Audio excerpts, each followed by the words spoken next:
Today we're going to be learning Ketubot Daf Lamed Daled. We're going to start at the bottom of Lamed Gimel Lamed Bet.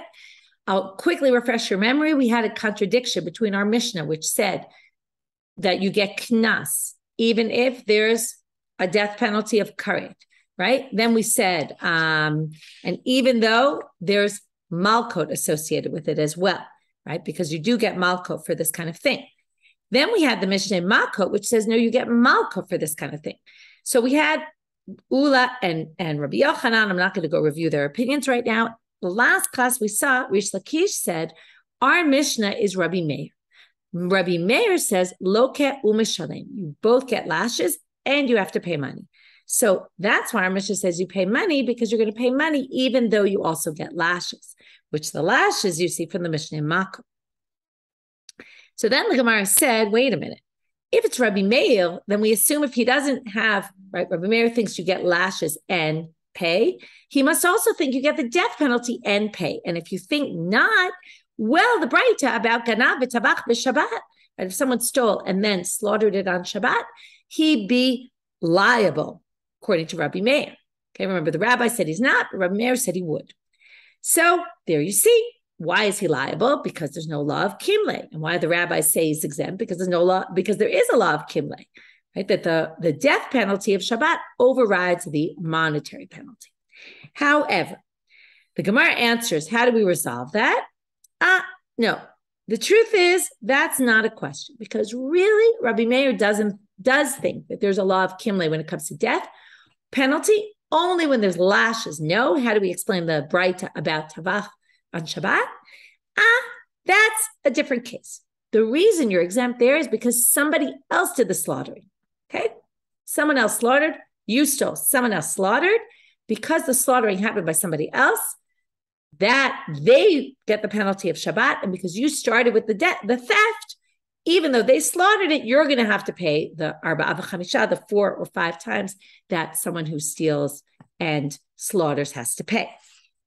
To which the Gemara said, okay, it's a good explanation for Rabbi Meir. But then if I stole and you slaughtered, then why would the rabbis say that you're going to be exempt? And that's the Gemara's question. Why on earth would the rabbis exempt someone in that case? To which the Gemara answers, Man chachamim Rabbi Shimon he. The rabbis is actually Rabbi Shimon. What's Rabbi Shimon? Damo, shchita she'ena ruya lo shma shchita. In this case, you slaughtered on Shabbat, or you slaughtered for avodah zarah, for idol worship, or you slaughtered a shor haniskal. Shor haniskal and a shor that was worshipped avodah zarah are both forbidden to benefit from it all. That means you can't eat it, you can't sell it, you can't do anything with it. So that's a shchita that's not worth anything, basically. He holds that if you slaughter an animal on Shabbat, you're going to be exempt. Why? Because, right, let's say I stole it, you slaughtered it, I don't have to pay arba avachamisha. Why? Because that's not considered slaughtering. That doesn't count as slaughtering. Why does it not count as slaughtering? Because it's not a slaughtering that's worthwhile for any reason. If I stole and then I slaughtered, the whole idea is I want to make money off of this. I can't benefit from it at all. So that's not even called shchita. And that's why this isn't a case of ganav v'tavach, because the slaughtering wasn't considered anything. And that's why I don't have to pay arba avachamisha, according to the rabbis. To which the Gemara says, well, that only partially works. Because I told you, both those things are forbidden to benefit from. But who says malacha on Shabbat is forbidden to benefit from? It actually is a fine shchita. Ditnan, as it says in the Mishnah, if I slaughter an animal on Shabbat or Yom Kippur where it's forbidden, even though I will get the death penalty, okay, it's a forbidden slaughtering, but it's a malacha on Shabbat and Yom Kippur. But but the shchita is a fine shchita. I can sell that meat if I want later. It's not forbidden to benefit from. So how do you explain the Braita? According, as we just said, that's the whole reason the rabbi's exempt. Doesn't fit in with the Shabbos case. So the Gemara answers, there's a machloket about this topic. This is a very famous machloket in Masechet Shabbat, very relevant nowadays, which is if somebody does work on Shabbat, okay, they cook food. We're going to talk about the case by cooking food. Here will be slaughtering also. But if they cook food, for example, on Shabbat, can you eat it? Can you eat it on Shabbat? Can you eat it after Shabbat? Can that person who cooked it, can they eat it? What if it was accidental? What if it was intentional? So we're going to see right now. Titania. It was a three-way machloket. It's a very fascinating machloket. Hamevashel b'Shabbat b'shogeg yochal b'mizid lo yochal. If I cook food on Shabbat, if I did it by accident, I didn't realize it was Shabbat, let's say, or I didn't realize it was forbidden to cook on Shabbat, so I can eat it. Rashi even says I can eat it immediately, according to, right? I can even eat it on Shabbat. Fascinating opinion. We do not hold this way. B'mezid, okay, yeah, that means I can eat it. Obviously, anyone else can eat it. B'mezid lo yochal. If I did it intentionally, I can't eat it on Shabbat. Other people, though, it seems, can eat it on Shabbat. Again, Rabbi Meir doesn't relate to it, but it seems like because he doesn't relate to it, it must be he thinks other people can eat it. That's Rabbi Meir. Rabbi Yehuda, who happens to be the opinion we hold by, says, B'shogeg yochal l'motzei Shabbat. If I did it unwittingly, I can't eat it on Shabbat, but I can eat it after Shabbat, which sounds like other people can eat it on Shabbat, but I can't eat it till after Shabbat. B'mezid, if I did it intentionally, lo yochal olamit. I can't ever eat it, but other people can benefit from it. We actually hold that they have to wait the amount of time it would have taken. Let's say to slaughter an animal takes a half an hour, I don't know, 10 minutes, whatever it takes. It would have to be the amount of time that it would take to have been able to do it after Shabbat. And then I can benefit from it, okay? But not the person who did it himself or herself. But comes Rabbi Yochanan HaSandlar, he has the most strict opinion, and he says, Omer, b'shogeg ye'achel l'motzei Shabbat la'acherim v'lo lo. If I did it unwittingly, I can never eat it. Only other people and only after Shabbat. B'mezid, and this is the important part for our purposes, if I intentionally did something on Shabbat, which this person slaughtered the animal on Shabbat, or if I cooked food on Shabbat, lo ye'achel olamit, lo v'lo la'acherim. That is forbidden to benefit at all. No one can eat this food, okay? Or the animal, or anything else. I can't sell it, can't do anything with it. So that's the rabbis. The rabbis must hold like Rabbi Yochanan HaSandlar, and that's why, and they hold like Rabbi Shimon, who says Shchita she'ena ruya is not Shchita. So it's not a case of ganav v'tabach, and that's why he's exempt, because the slaughtering doesn't count in this case.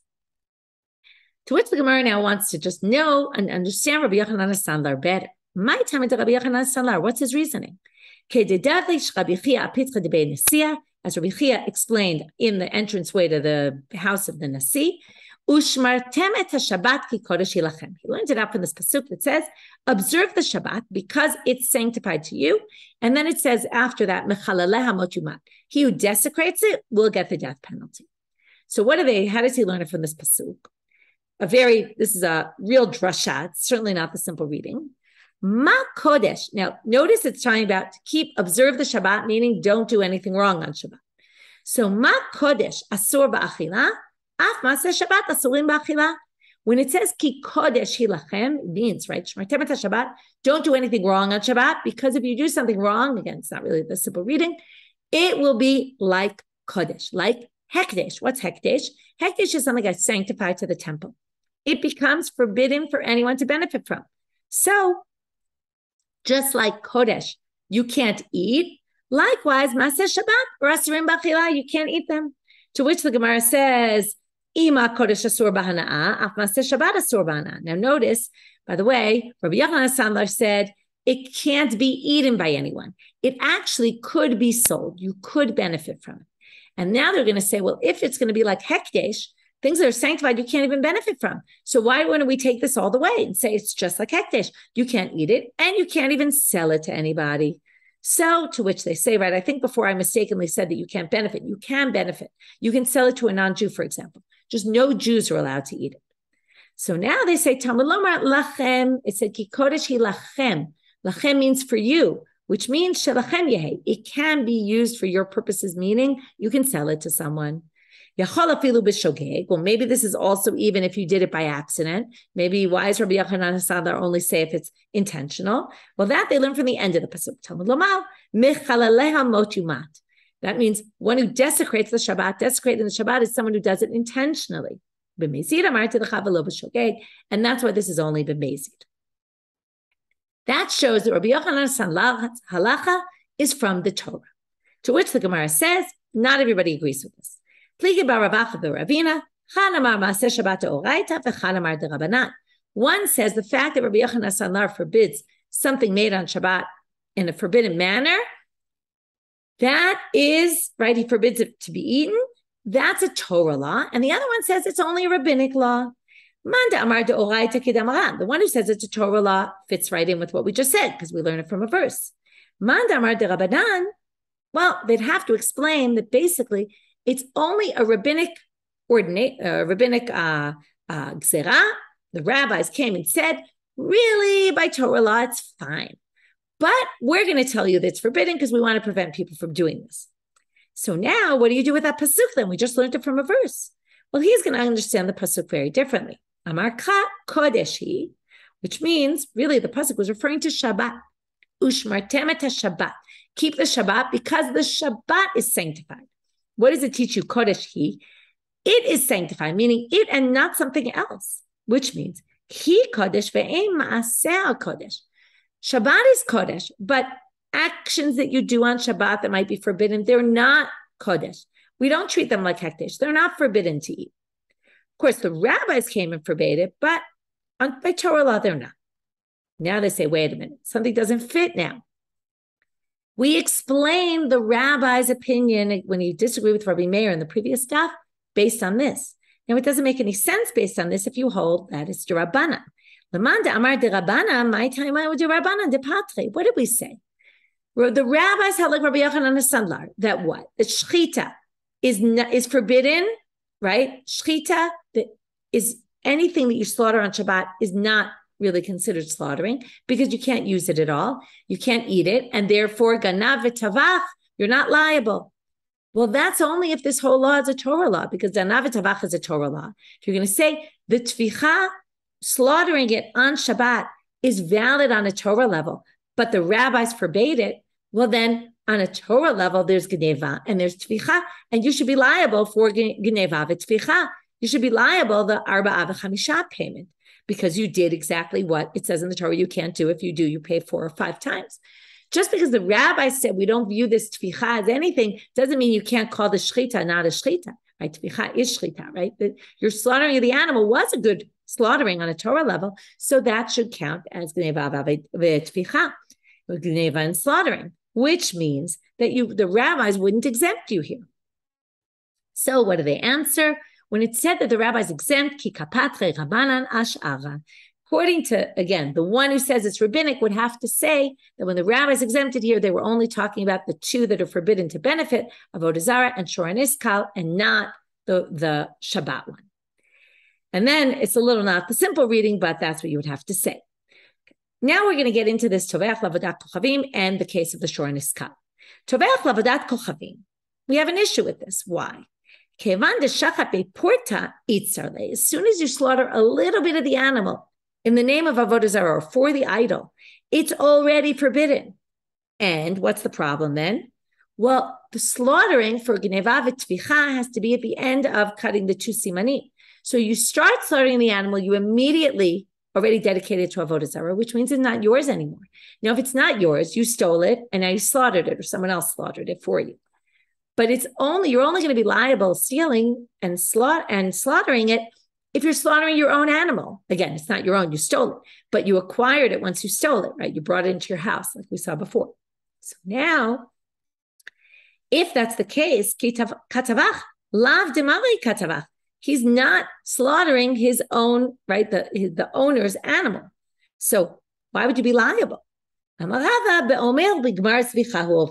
He says, I'm going to worship this meat or turn it into an idol or whatever, right? It's going to be for the idol when I finish the slaughtering. And then it was all his own until the end. So that would work. Now, what about the Shor Niskal? Okay, Shor Niskal again. Let's go through Shor Niskal. Shor Niskal is an ox that killed a person. The law is the court is commanded to kill this animal. That means, and then it's forbidden to benefit from, which means that the animal is worth 0 right now. However, there is some case where the animal's going to have monetary value. We'll get to that soon. So Shor Niskal lav dideu de katavach. If the Shor Niskal was judged to the death penalty, it's not mine anymore. It has no monetary value for me because I can't benefit from it. It's worth nothing. So it's not mine, basically. To which Amar Rava, and this is a little bit complicated, so patience. What's the case? I gave you this animal, my ox, to watch for me.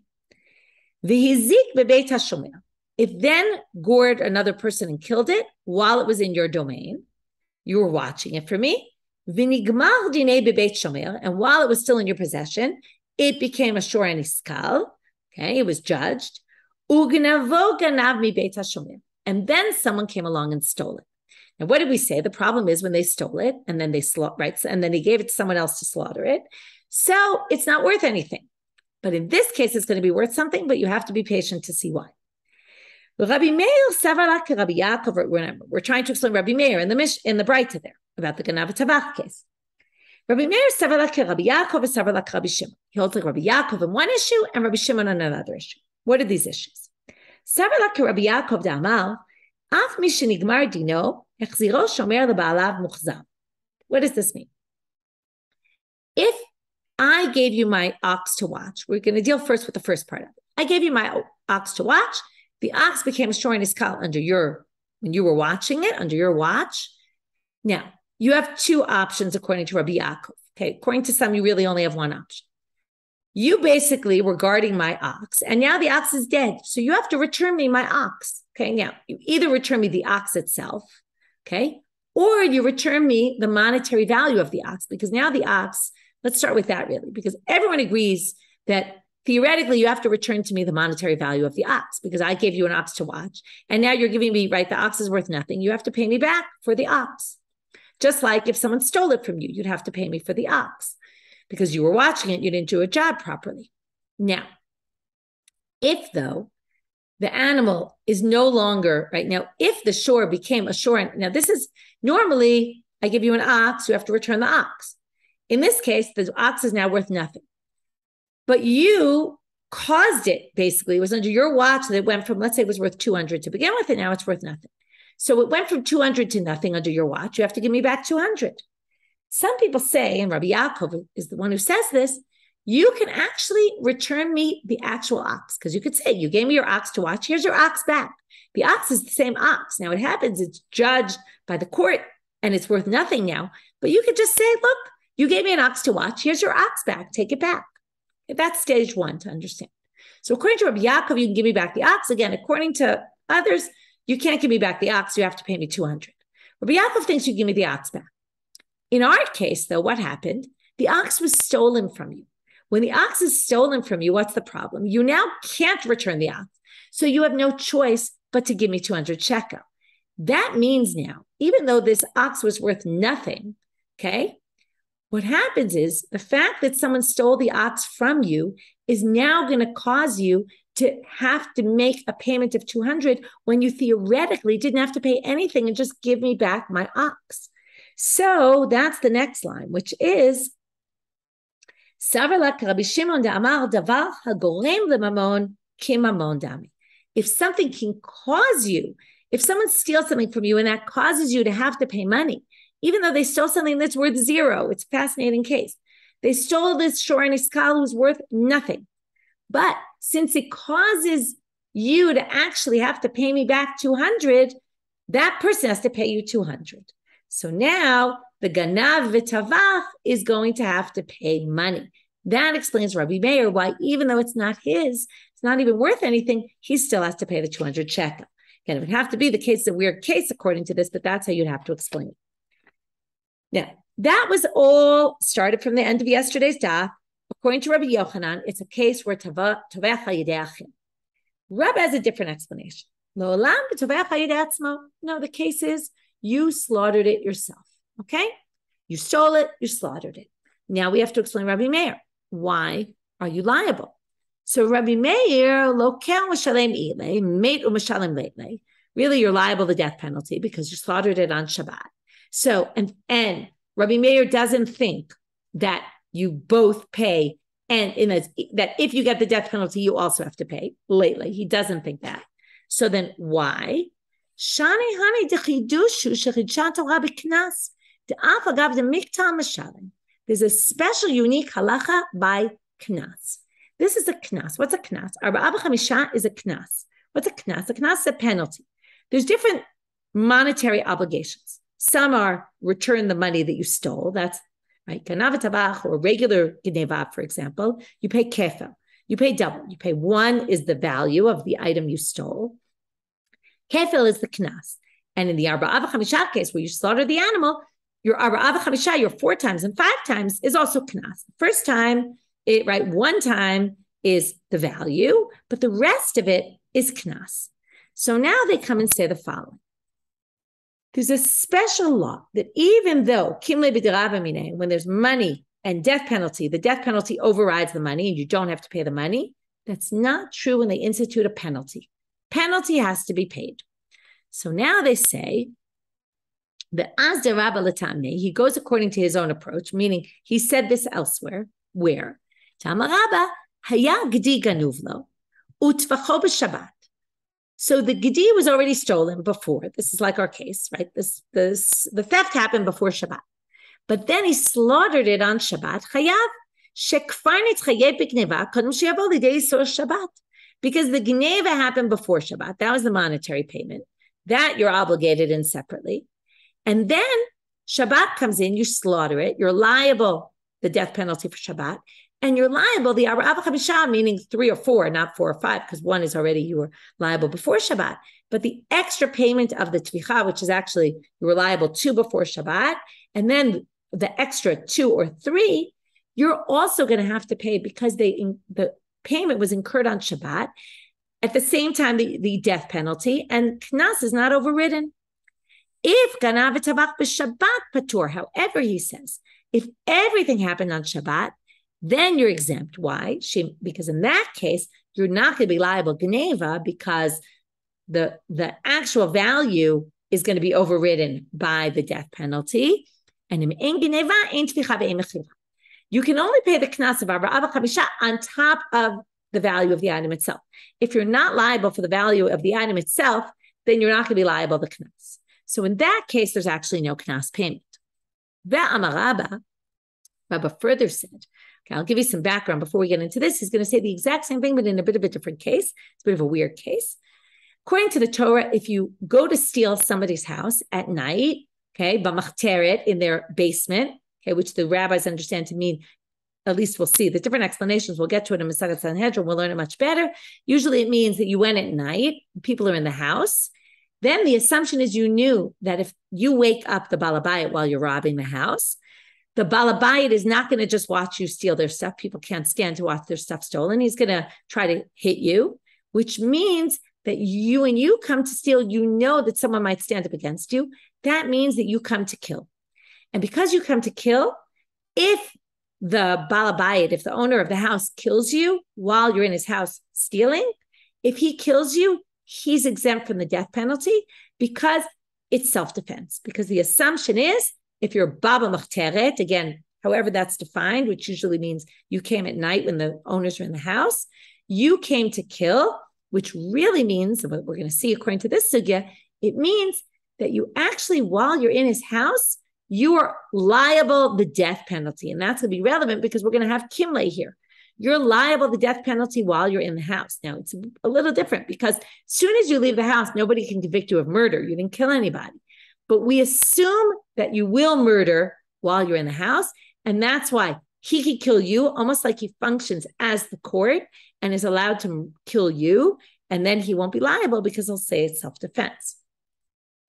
So if we look at you while you're in the machteret as the death penalty, then again, kimle is going to kick in. We're going to see.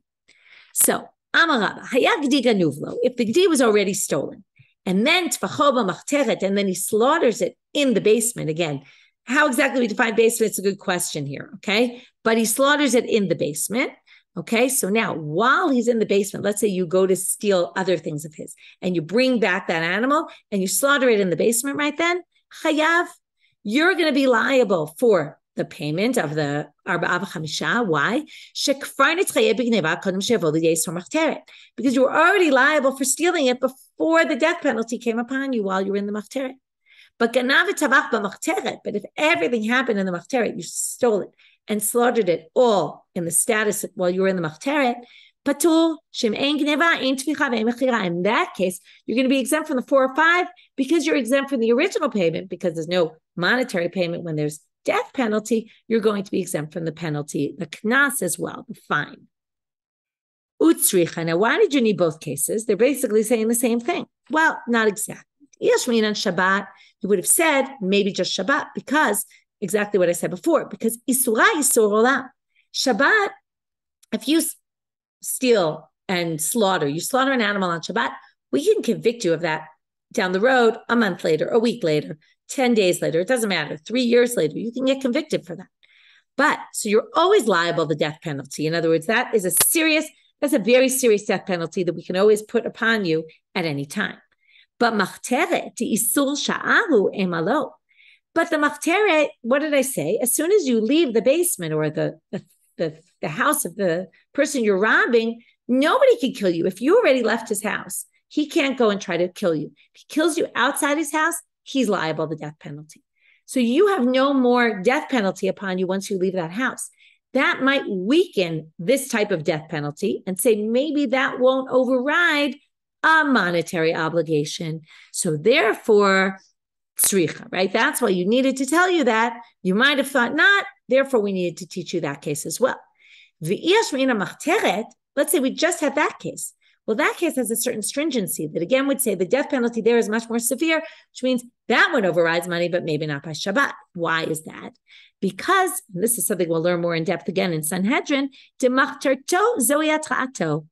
you don't need warning in that case. If that guy kills you when you go to rob his house, there's no warning there. He's not supposed to warn you before he's about to kill you. You know, if you do that, right, I'm going to kill you. No, he could just do it because otherwise if he blinks an eye, he might get killed, right? It's self-defense. So there is no warning. It's like you going into the basement is as if you're basically warned already. Aval Shabbat, but no one's going to be able to convict you of the death penalty on Shabbat unless you were warned. So maybe that weakens that death penalty, which means maybe it's not strong enough to override the monetary payment. So tzricha, that's why Rabbi needed to say it in both those cases. Now we're going to have similar things said by Rav Papa, although he's going to add something else. Rav Papa, if you had a cow that you stole before Shabbat, you slaughter it on Shabbat, chayav, you'll be liable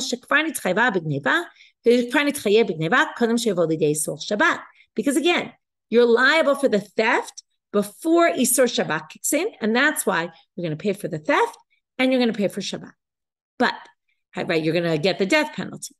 Here comes the new case. If you borrowed this animal, the cow, Shabbat, it was already borrowed from before Shabbat. You slaughtered it on Shabbat. So now you borrow something and then you slaughter it. Now you're liable for stealing because you're basically, right, I lent you something and you use it and then decide to slaughter it, even though you're supposed to return it to me. That's stealing. Well, you're exempt from paying the money. Why? Because you slaughtered it on Shabbat, you're liable for Masech, right? For Shabbat, you're going to be exempt from the payment. So now we don't yet understand this fully. We'll get to it in another minute or so. So Rav Acha, the son of Rabba, says to Rav Ashi, Rav Papa, parata the shminan. What? It is Rabba gave the case with a gdi, a lamb, or a kid. Rav Papa said the case with a cow. What's the difference? Cow, kid, it's all the same, right? A baby goat. It's all the same. So I don't understand. The first part of Rav Papa was totally redundant. It was the exact same thing Rabba said. So Amalei, Rav Papa She'ula Atalashwin, and he gave you the first case as a lead up to the second case. He wanted to teach you what happens in the case where you borrow. What did he need to teach you here? Sal Kadat Hachamina, you might have thought, Ho'il va'amar Rav Papa. Okay, now we're getting into Bava Metzia. We learned a lot from Sanhedrin today. Now we're moving into Bava Metzia. And this is we also had it before, laws of watching things. If I borrow something, I'm liable for anything that happens to it. I take responsibility since I'm not paying you anything for it. I basically assume responsibility, even if some unexpected thing happens.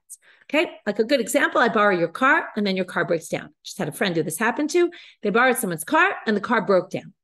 So now the question is, right, assuming it was onus and it wasn't their fault that the car broke down. So what's the story? So obviously they have to replace, right? Theoretically, you would say they have to replace the car. But now the question is, if they have to replace the car, at what point, now that means basically that at that moment that the car crashes, that means at that moment you're liable for damages, right? Which means that basically it's as if the car becomes yours, the messed up car, right? The crashed car. And you now have to pay the monetary value to the owner. So the question is, at what point you basically become the owner of it at that point? And then you just have to pay the money back to the other guy. At what point does that kick in? Does that kick in since you're liable for damages, for any kind of onus, any kind of thing that befalls, right? Even if it's not your fault, when you borrow, is it from the moment you borrow or is it from the moment the accident happens? So now, you might have thought that since Rav Papa says, if I borrow your animal, as soon as I pull that animal toward me, I already did enough of an acquisition that now I'm responsible for feeding that animal. Because while it's in my possession, I have to feed it, otherwise the animal will die. So you might have thought, that since I'm liable for onus, something happens to it, therefore, again, onus means right beyond my control even. Not negligence, just any terrible thing that happened to it. If I'm obligated, as soon as I pull it toward me, in feeding it, maybe I'm also obligated in damages. It's as if I take ownership at that moment. It's not really yours anymore. And then right, that's why I'm liable for onus. In which case, we would say, when did I steal it then? When did the stealing happen? If we say that, stealing happened much earlier on when I took the animal into my possession. If I later slaughter it, it's as if I stole it from the beginning. But kamash malan, no, that's not the case. Just because I'm liable for I have to feed the animal right away. It's okay, let's take the case of the car. When my friend borrowed the car from his friend, he didn't own the car at that point. The whole time it was the original friend's car. Only once it crashed did it become his own car that he now has to pay the damages back to the friend. Okay, so that's what he's coming to say. Therefore, when I slaughter this animal that I borrowed from you, when did it become mine? Only when I slaughtered it. That's when the stealing kicks in. And that's why I'm not going to be obligated, because the stealing only kicks in at the same moment that I slaughtered it on Shabbat. I was liable to the death penalty, and therefore I'm exempt from paying money. And therefore there's no knas either, because once I don't have to pay the principal of the item I stole, I don't have to pay the knas as well. That was a bit of a complicated case, but in the end, I think it's right. It's pretty clear. Amalav, another case. He's going to talk about two cases, and then there's going to be a third line. And the question is it relating to case number one or case number two, or perhaps both? Now you have orphans who get left. The father borrows a car for a month, okay, or a cow for a month. And the father dies in the middle of that month. Kids get to use the cow for the rest of the time. They have use of it for the rest of that month.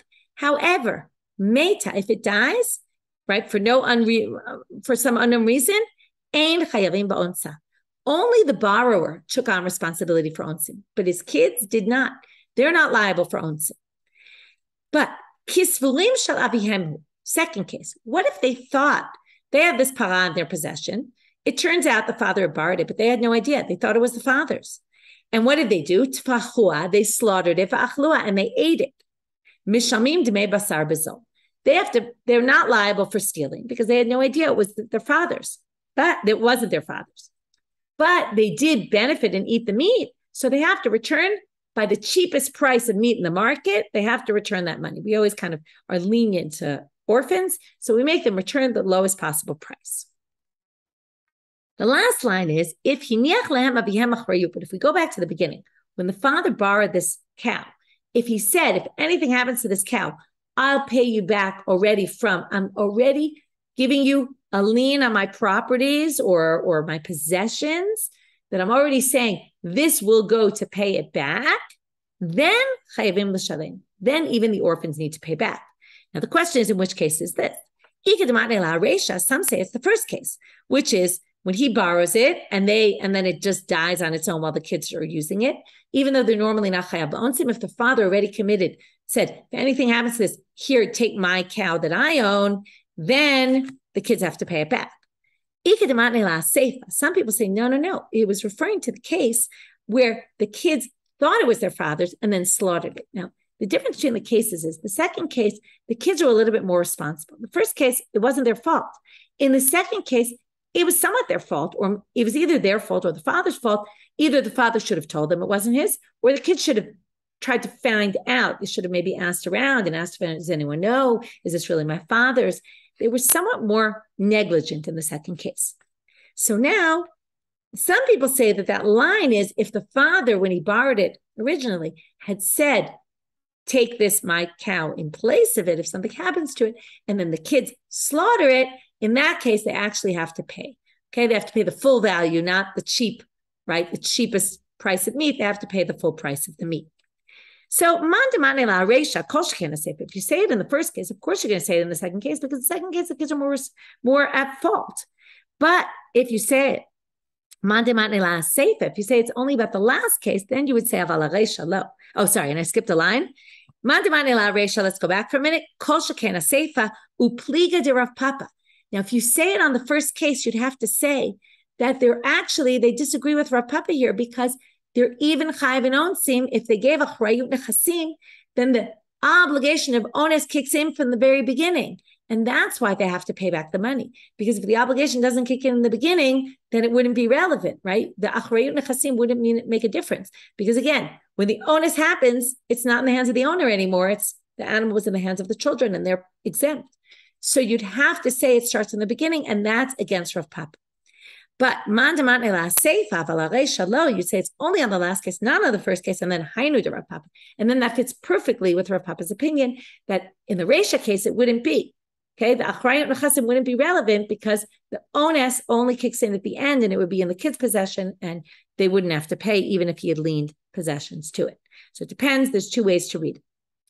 Now, at the very end of today's daf, we're going to go back to Rabbi Yochanan and Rish Lakish. The contradiction between the two Mishnayot. Rabbi Yochanan explained it's either they warned him or they didn't warn him. If they warned him for malkot, then, or they warned him for death, it'll be malkot also. Anyway, if they warned him for malkot, then he'll get lashes. If they didn't warn him for lashes, that he doesn't get lashes, he'll only have to pay the money. And that's why our Mishnah is where there was no warning, that's why he pays the money. The Mishnah there is where there was warning, and that's why he gets lashes and doesn't pay money, because lashes overrides money. Rav Rish Lakish said, as we said earlier today, right? Rish Lakish said, it's all Rabbi Meir who holds loket u'mishalem, and our Mishnah is Rabbi Meir who holds loket u'mishalem, and that's why there's knas. So Bishlama Rabbi Yochanan lo amar Rish Lakish to come hokim like a Rabbanat. Rabbi Yochanan didn't agree with Rish Lakish because he doesn't want to explain a simple Mishnah like Rabbi Meir. He'd much rather say it goes by the majority opinion. But Rish Lakish, my time lo amar Rabbi Yochanan. Why didn't you hold like Rabbi Yochanan? Amar lecha kevan deilu atru bepatur. Comes Rabbi Rish Lakish with a very interesting argument. He says, since if they warned him about lashes, he'll be exempt from money payments. Kilo atru nami patur. If they didn't warn him about lashes, he's also going to be exempt from monetary payment. Because what do you mean? We're going to be more strict with someone when you didn't warn them? If you warn them lashes, you don't pay money. So if you didn't warn him lashes, of course you're not going to pay money. In other words, if he wasn't warned, well, then why should he pay? Right? Why should we make it more strict if he was warned? And right, and I'm sorry, why should it be more strict if he wasn't warned? That's ridiculous. And they actually go according to, they're consistent with their approach. When Rav Dimi came from Israel, he said, if you're liable, death penalty by accident, or malkot for an accidental, right? In other words, you did something that normally gets you malkot, but you did it accidentally, or you did something that normally gets you mavet, death penalty, but you did it accidentally, and you were liable for money. Rabbi Yochanan amar chayav. Now, what does that mean? It means that you were warned, because you weren't warned because you did it shogeg, right? You can't do something shogeg if somebody warned you. So there was no warning. Then you're going to be liable money because there was no warning, so there were no lashes or no death penalty. That's why you're going to pay money. Rish Lakish amar patur. Rish Lakish says even if it was shogeg, if you did something that, if you had done it intentionally, you would have gotten the death penalty or lashes. you're not, and you pay money, you will not pay money. Rish Lakish, so again, Rabbi Yochanan Amar Chayav Daha Lo Atrube, you're going to be liable because they didn't warn you, which means there is no kimle because there's no punishment there of the more severe. Rish Lakish Amar Patul, exactly for what we said before, Kevan De'ilu Atrube Patul, since if they warned you, you'd be exempt from paying money, Ki Lo Atrube, since they didn't warn you here, Nami Patul. You're also going to be exempt because we're not going to be more strict with you in a case where you weren't even warned. Okay, it's a very interesting theory. It goes against what we saw before, and it goes against Rabbi Yochanan, obviously, but it's an interesting theory. With that, we will end for today and pick up with a question of Rish Lakish and Rabbi Yochanan starting from tomorrow's daf. Have a great day, everyone.